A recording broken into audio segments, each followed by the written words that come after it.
Hi guys! Good evening!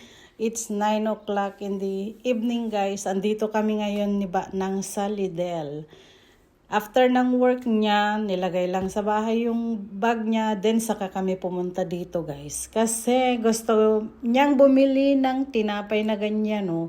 Favorite niya kasi yan guys. Masarap kasi may lasa na, malinamnam, may mga mga seeds pa, ganyan. At healthy pa yung pan na yan guys. Oh.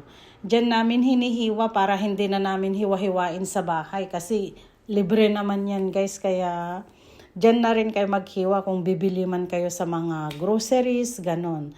Tapos pinipili lang niya kung gaano ka kapal o kanipis yung tinapay na gusto niya guys. Ayan o, tingnan ninyo. Favorite niya kasi yan. Oh.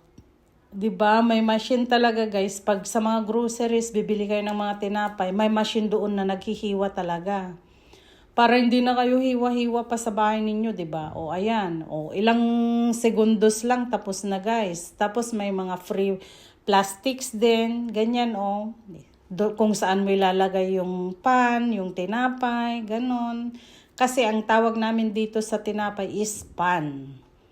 Ayan o, tingnan nyo naman guys. Si Nang maarte kasi yan guys, kaya ganyan siya. Ayaw niya yung mga nabibili lang dyan sa mga groceries na nakatiwangwang. Ayaw niya.